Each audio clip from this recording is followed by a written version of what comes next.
días. El tema que vamos a tocar hoy es hemorragia de la segunda mitad del embarazo. Es un tema muy importante teniendo en cuenta que dentro de los índices de mortalidad materna, la patología que vamos a ver hoy corresponden al 4,5% de la mortalidad. Por lo tanto, es algo que tenemos que comprender, entender y por lo menos básicamente comenzar con los lineamientos para tomar conductas llegado el momento que esta situación se nos presente. Bueno, como verán, todo sangrado luego de la semana 22 se considera hemorragia de la segunda mitad. Cuando estadísticamente nos basamos sobre esto, vemos que aproximadamente un 20% de las genitorragias no vamos a encontrar el diagnóstico.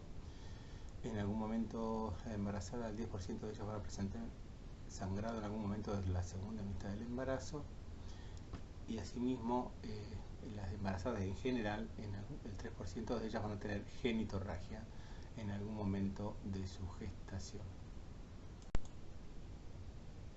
Bueno, con respecto al sangrado de las 22 semanas de diagnóstico diferencial, tenemos que tener en cuenta que genitorragia es todo sangrado de aparato genital femenino.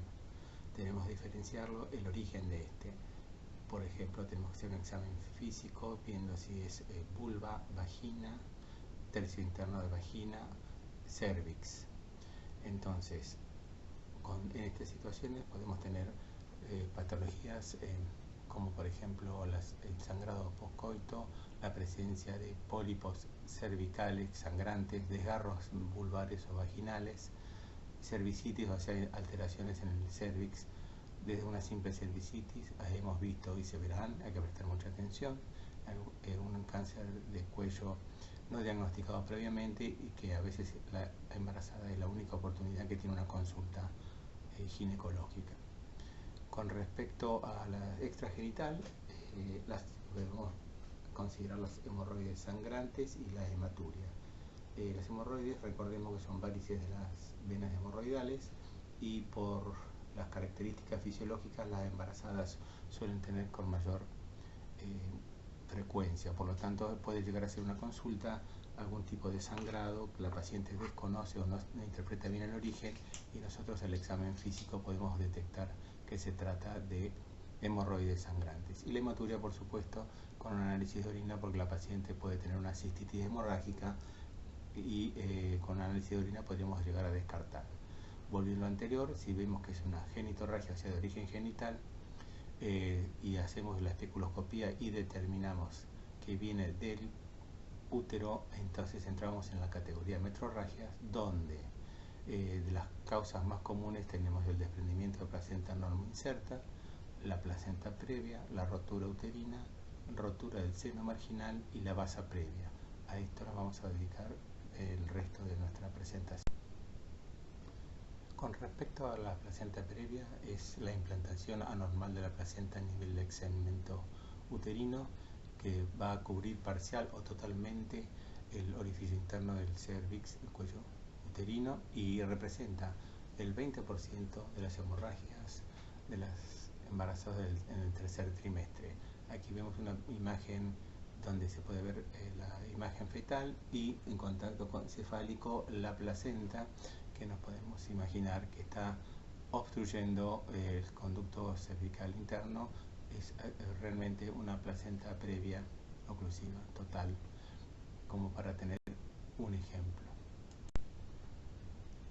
Bien, ¿cómo clasificamos las placentas previas? Puede ser lateral baja, donde el borde placentario se acerca al orificio interno sin llegar a él, o marginal, que es la placenta que el borde placentario está en contacto con el orificio interno cervical, oclusiva parcial, donde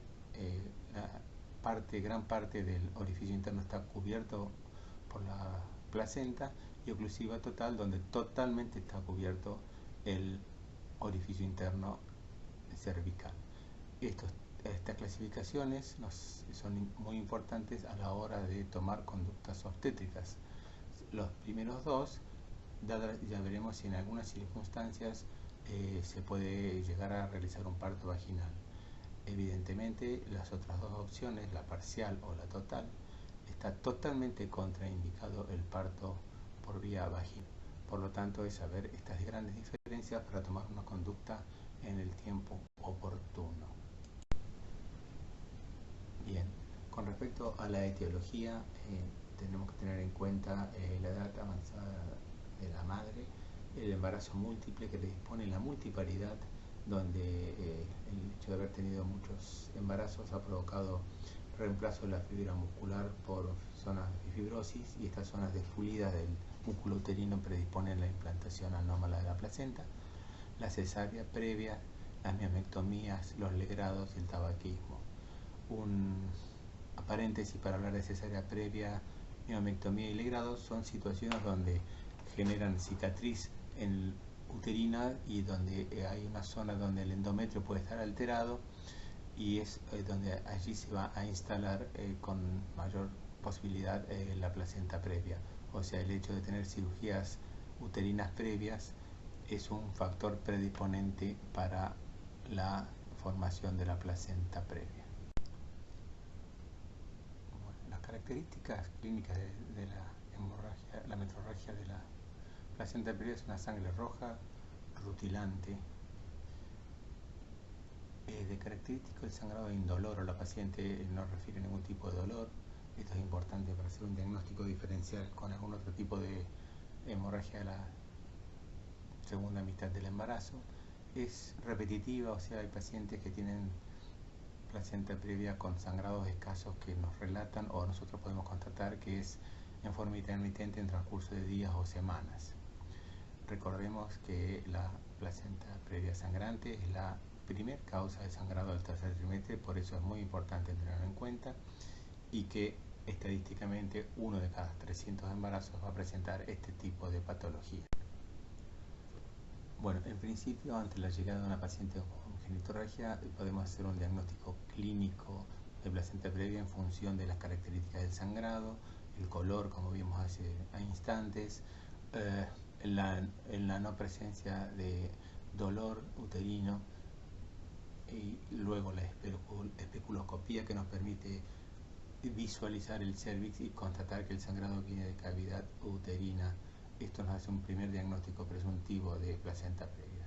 Evidentemente, si el tiempo nos lo da, podemos pedir una ecografía que nos va a asegurar casi un 100% si la placenta es previa y qué características de ubicación tiene. Y aprovechamos, si es posible, esa ecografía para solicitar si tiene o no acretismo, que es la mala implantación de la placenta con respecto al miometrio.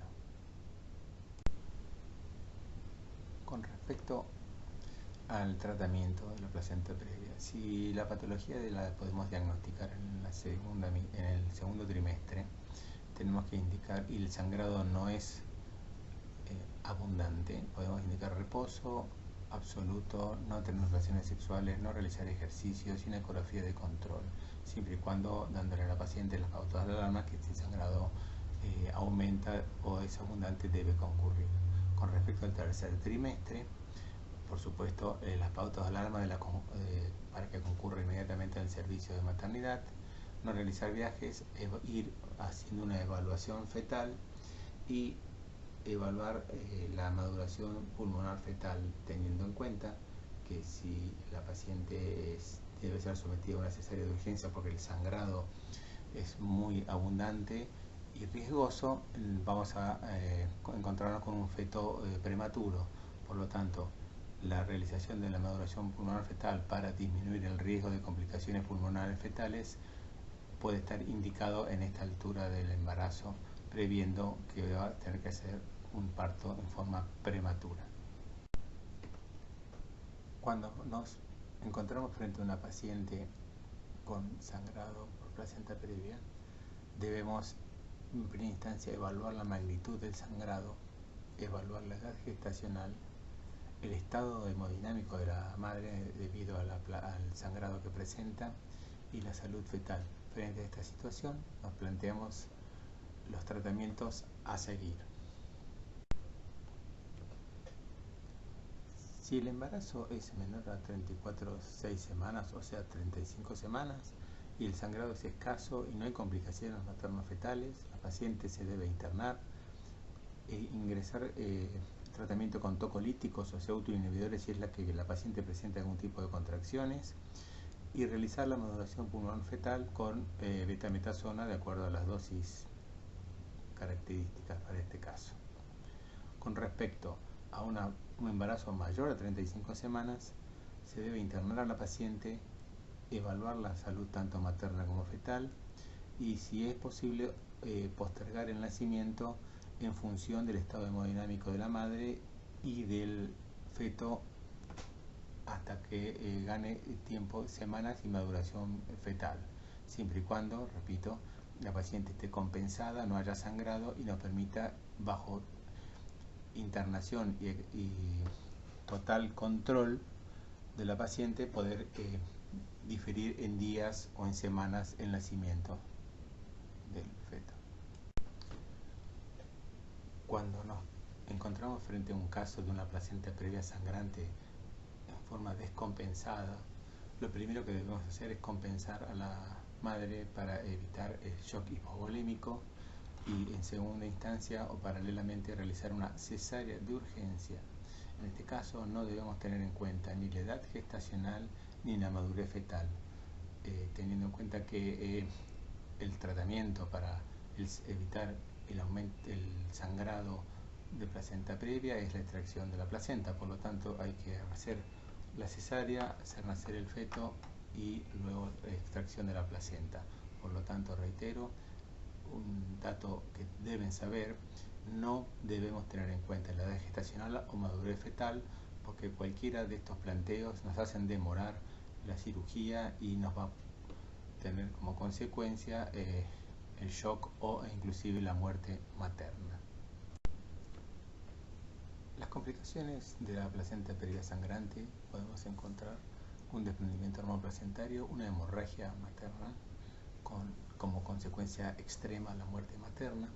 También puede encontrarnos ante un cuadro de coagulación intravascular diseminada debido a este mismo proceso, una insuficiencia renal aguda, una paciente que ha tenido hipovolemia y shock, podemos tener como complicación insuficiencia renal aguda, y la presencia del acretismo placentario, que es como ya habíamos mencionado, es la inserción anómala de la placenta en el útero. Otra de las patologías causantes de hemorragias de la segunda mitad del embarazo es el desprendimiento de la placenta normo inserta o abruptio placentae. Esto significa que hay una separación de la placenta antes del parto, lo que provocaría un hematoma retroplacentario. Se produce generalmente, obviamente, a partir de la semana 20, y es la segunda causa de sangrado en el tercer trimestre. Como verán en las imágenes, esquemáticamente se produce un sangrado retroplacentario con un desprendimiento de placenta, que lo que implicaría complicaciones en la salud fetal. Y en la foto podemos ver las características de color que ha cambiado en la placenta, donde se encontraba el hematoma del desprendimiento normoplacentario. Bueno, los factores de riesgo del desprendimiento normoplacentario: en primer lugar, la hipertensión arterial. Cualquier estado hipertensivo del embarazo, cualquiera de ellos que sea, predisponen, y es el mayor de los factores, el más importante de los factores que producen el desprendimiento normoplacentario. También tenemos la multiparidad, algún tipo de cicatriz uterina, tipo cesáreas o miomectomías, un traumatismo, por supuesto, la amniocentesis, que es la extracción del líquido amniótico para algún tipo de estudio o de patología del líquido. Lo que produce en estos casos es una brusca disminución del volumen uterino por extracción del líquido, y esto produce puede como complicación producir el desprendimiento parcial o total de la placenta.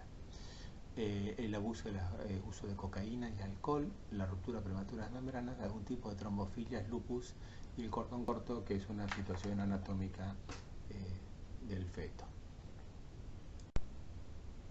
Podemos clasificar el desprendimiento en 4 tipos: grado 0, que sería un desprendimiento asintomático; grado 1, con una metrorragia como única síntomas o signos de presencia del desprendimiento. El grado 2 es una paciente que va a presentar dolor, una hemorragia oculta y los latidos cardíacos fetales pueden estar disminuidos. Y el grado 3 es la presencia de la muerte fetal y otras complicaciones que veremos más adelante. Aquí podemos ver que la magnitud del desprendimiento va en relación directa con la gravedad de la situación. Si afecta al 40% de la superficie placentaria, el área de desprendimiento es una situación muy grave. Si supera el 50%, va acompañado casi inexorablemente de mortalidad fetal y como complicación realmente severa de esta patología. Con respecto al diagnóstico clínico de esta patología, lo que tenemos, por ejemplo, la presencia de una hemorragia vaginal con la característica que habíamos dicho es una sangre escasa, amarronada, dolor o palpación uterina porque la paciente presenta hipertonía uterina, una reacción exagerada de la contracción uterina, lumbalgia, puede estar en trabajo de parto, puede estar el feto muerto o la salud fetal complicada con sufrimiento fetal o en estado de shock. Todo esto es diagnóstico clínico presuntivo, nos hace ya tomar una conducta. Con respecto a la ecografía, debemos evaluar los tiempos para la realización. Si disponemos de un equipo con nosotros, es inmediato, pero no podemos tomar el tiempo de solicitar un estudio ecográfico y después realizar el diagnóstico. En situaciones extremas, el diagnóstico clínico es suficiente para tomar una conducta y evitar complicaciones mayores. Bueno, como complicaciones podemos tener el shock materno, la coagulación intravascular diseminada, insuficiencia renal. Recordemos que en este caso quiero aclarar que el sangrado es escaso. Hemos visto que es escaso el sangrado, pero la realización del hematoma retroplacentario nos generaría como complicación extrema ese gran hematoma formado, una coagulación intravascular diseminada, que ahí sí es donde la paciente presenta su propia hemorragia, entrando en shock materno, insuficiencia renal aguda y puede provocar también el síndrome de Sheehan. Con respecto al útero de Cuvier, es una infiltración sanguínea entre las fibras del músculo uterino que complica la oxigenación del mismo, y como tratamiento de esta complicación es simplemente realizar la histerectomía, no hay otro tipo de tratamientos. Una vez diagnosticado el desprendimiento, debemos realizar el tratamiento. El tratamiento en primera instancia fundamental es la terminación del embarazo. No debemos tener en cuenta la edad gestacional ni la madurez fetal. Esto es similar a lo que ocurre con la placenta previa. En estas pacientes el estado materno el interés es superior al estado del embarazo. No podemos dar el lujo de esperar 48 horas de la maduración pulmonar ante una situación donde tenemos un sufrimiento fetal o un desprendimiento que nos hace pensar que va a tener un sufrimiento fetal. Evidentemente, en estos casos es más importante realizar la cesárea, la extracción fetal y luego compensar a la madre. Por supuesto, a estas situaciones también debemos pedir grupo y factor y todo el equipo de hemoterapia, pensando que esta mujer va a poder tener la necesidad de recibir sangre por su hemorragia. Se hacen los estudios de coagulación y, como ya lo dijimos anteriormente, la terminación del desprendimiento no placentario es por vía de cesárea. Cuando el desprendimiento ya ha provocado la muerte fetal, lo correcto sería evaluar un parto vaginal.